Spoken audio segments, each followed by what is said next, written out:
રાજકોટવાસીને 2 વર્ષથી પડતી હાલાકીનો અંત, કરોડોના ખર્ચે બનેલો સાંઢિયા પુલ ખુલ્લો મુકાયો। રાજકોટ શહેર અને જામનગર તરફથી આવતા જતા વાહન ચાલકોની લાંબી પ્રતીક્ષાનો અંત આવ્યો છે।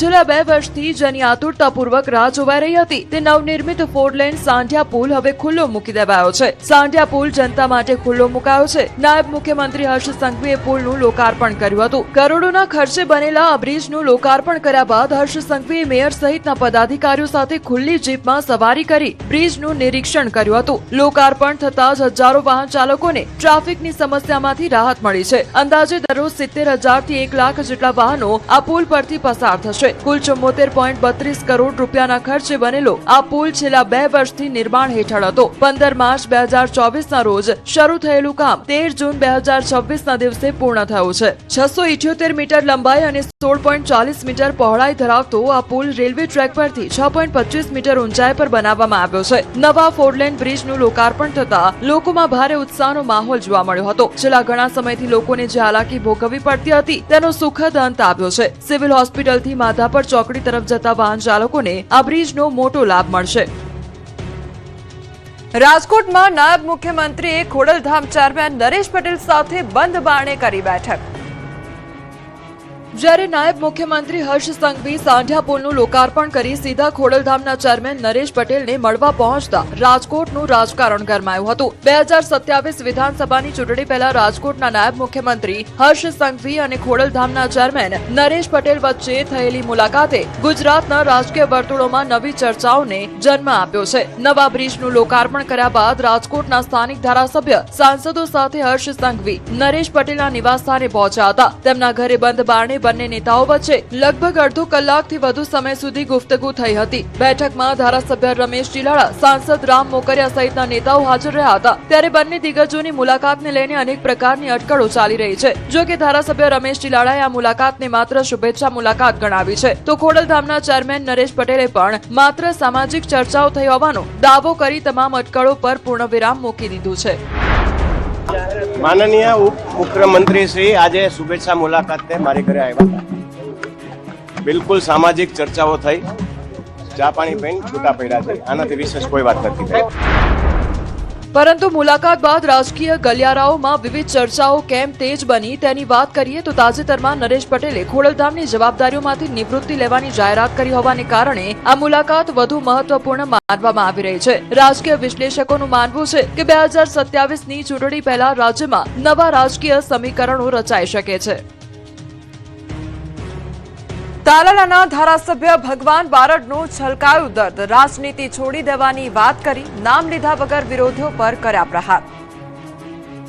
પ્રજા પ્રેમ આપે ત્યાં લગર રાજનીતિ કરવી છે। ભલાવાળા ના બેઠેલી પ્રજામાંથી કાલે 50% એમ કહે ને કે તમારે રાજનીતિ છોડી દેવાની, 1 સેકન્ડમાં છોડીને ઘરે આવતા હતા।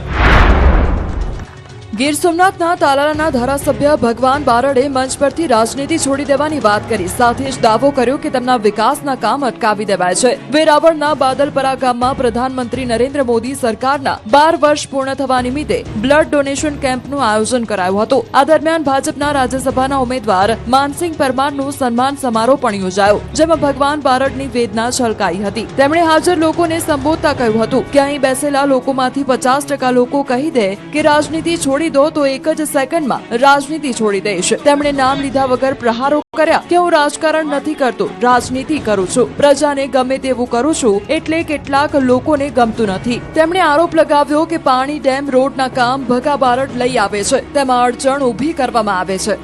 ભગા બારડના આ નિવેદનથી પણ રાજકીય માહોલ ગરમાયો છે। ચર્ચા એવી થઈ રહી છે કે પક્ષના વ્યક્તિ પર જ ભગા બારડે રોષ ઠાલવ્યો હતો। જો કે સાથે જ સવાલો પણ ઉઠ્યા છે કે પક્ષનું એ કોણ વ્યક્તિ હોઈ શકે જે ભગા બારડના અને આખરે તો જનતાના જ કામ અટકાવે છે। ગોવિંદભાઈ મોટામાં મોટું કઈ વિસ્તાર માટે કામ લઈ આવું તો કે કરવા નથી દેવાનું, કા તો કે ભગાભાઈ બારડ લઈ આવ્યું છે, ભાઈ પાણીનું હોય, એ ડેમનું હોય, સારા રસ્તાનું હોય। ગોંડલમાં વિઠ્ઠલભાઈ રાદડિયા જૂથ સેવા સહકારી મંડળીની 54મી વાર્ષિક સામાન્ય સભા મળી। રાજકોટના ગોંડલમાં સરદાર વલ્લભભાઈ રોડ પર કૈલાશ બાગ સામે આવેલી પટેલવાડી ખાતે વિઠ્ઠલભાઈ રાદડિયા જૂથ સેવા સહકારી મંડળીની 54મી વાર્ષિક સામાન્ય સભા મળી હતી। કાર્યક્રમમાં મુખ્ય અતિથિ તરીકે અલ્પેશ કથિરિયાએ ખાસ હાજરી આપી હતી. સંસ્થાના પ્રમુખ જગદીશભાઈ અને મંત્રી રયાણીભાઈના માર્ગદર્શન હેઠળ યોજાયેલી આ સભામાં સ્વર્ગસ્થ વિઠ્ઠલભાઈ રાદડિયાને નતમસ્તક વંદન કરવામાં આવ્યું હતું. મંડળીએ આ વર્ષે 50 લાખ રૂપિયાનો માતબર ચોખ્ખો નફો કર્યો છે અને સારી ભંડારણ સુવિધા ઊભી કરી હોવાનો દાવો કરાયો. સાથે સહકારી ક્ષેત્રને વધુ મજબૂત બનાવવા, ખેડૂતો અને મહિલાઓને આર્થિક રીતે સશક્ત બનાવવા તેમજ વિકસિત ભારત 2047ના સપનાને સાકાર કરવા સહકારી માળખાની ભૂમિકા અંગે વિસ્તૃત ચર્ચા કરવામાં આવી. સુરતનું ભૂતિયા ડિમોલેશન કોર્પોરેશને જ કર્યાનો મંત્રી પ્રફુલ્લ પાનસેરિયાનો ધડાકો, તો એસએમસી કમિશનરને દિલ્હીનું તેડું. સુરતના વેડ રોડ નાસિરનગર વિસ્તારમાં થયેલા વિવાદાસ્પદ અને ગેરકાયદેસર થયેલા ભૂતિયા ડિમોલેશનની જવાબદારી સ્વીકારવા કોઈ તૈયાર નથી. એસએમસીના 4 અધિકારીઓના અલગ અલગ જવાબો સામે આવી રહ્યા છે. તમામ અધિકારીઓ જાણે ડિમોલેશનના વિલનને બચાવવા માંગતા હોય તે રીતે માત્ર તપાસ ચાલતી હોવાનું રટણ રટે છે. ત્યારે આરોગ્ય મંત્રી અને સુરતના ધારાસભ્ય પ્રફુલ્લ પાનસેરિયાએ આ મુદ્દે મોટો ઘટસ્ફોટ કર્યો છે. તેમણે દાવો કર્યો છે કે સુરત મહાનગરપાલિકાએ નીતિ નિયમો મુજબ કાર્યવાહી કરી, કાયદાકીય જોગવાઈઓ મુજબ કાર્યવાહી થઈ રહી છે. ત્યારે સવાલ એ છે કે જો મંત્રીને દબાણ કોણે કર્યું તેની જાણ છે, પરંતુ સ્થાનિક ધારાસભ્યથી લઈને સુરત મનપાના અધિકારીઓ કેમ અજાણ છે? એ ડિમોલેશન એ એક જે તે પ્રાઇવેટ તો ન કહી શકે પણ સંસ્થા છે. એસએમસી એટલે municipal corporation, Ahmedabad municipal corporation, Vadodara, જે તે દબાણમાં આવતા હોય એ પ્રકારના એના નીતિ નિયમ પ્રમાણે કામગીરી કરતા હશે. બીજી તરફ તપાસ કમિટીની રચના થયાને 70 કલાકથી વધુ સમય થઈ ગયો છે, પરંતુ હજી સુધી કોઈ રિપોર્ટ આવ્યો નથી. મનપાના કાર્યપાલક ઇજનેર જયાગર રામજીવાલા શંકાના ઘેરામાં છે. રોડ વિભાગના સુજલ પ્રજાપતિની ભૂમિકા પણ શંકામાં છે.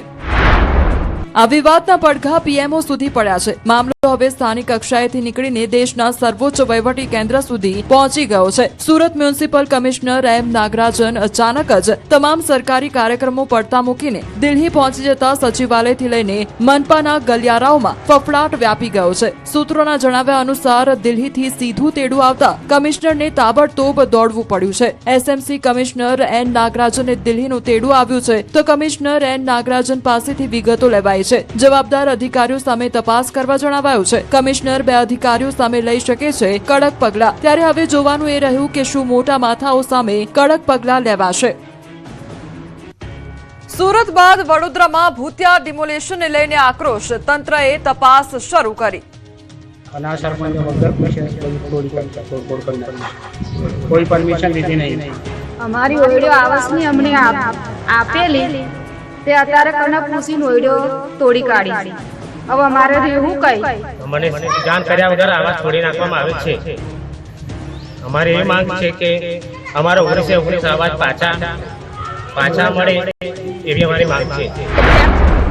આ આક્રોશ અને લાચારી છે બેઘર થયેલા વડોદરાના લોકોની. હજુ સુરતના નાસિરનગરમાં ભૂતિયા ડિમોલેશનનું કોકડું ઉકેલાયું નથી. ત્યાં વડોદરાના ડેસરના મેરાકુવા ગામે રાતડિયા નજીક સરદાર આવાસ તોડી પડાતા લોકોમાં આક્રોશ ફાટી નીકળ્યો છે. અહીં આવાસમાં રહેતા લોકોના મકાન, નોટિસ કે કોઈ પણ જાતની જાણ કર્યા વગર તોડી પડાતા લોકો રાતોરાત છત વગરના થઈ ગયા છે. લોકો ઘરબાર વગરના થઈ ગયા છે. બીજી તરફ તંત્રએ દાવો કર્યો કે વૃક્ષારોપણ કરવા માટે જર્જરિત આવાસો હટાવાયા.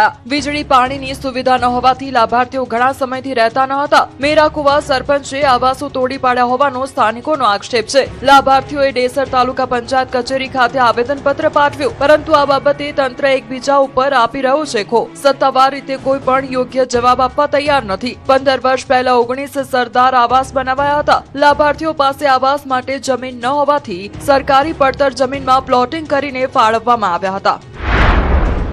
બીજી તરફ વિવાદ વકરતા તાલુકા વિકાસ અધિકારી દિનેશ પટેલે સ્થળ તપાસ કરી હતી. ગ્રામજનોને સાથે રાખી સ્થળનું નિરીક્ષણ કર્યું. ગ્રામજનો પાસેથી માહિતી અને રજૂઆતો લેવામાં આવી. ટીડીઓએ યોગ્ય કાર્યવાહીના આપ્યા આદેશ.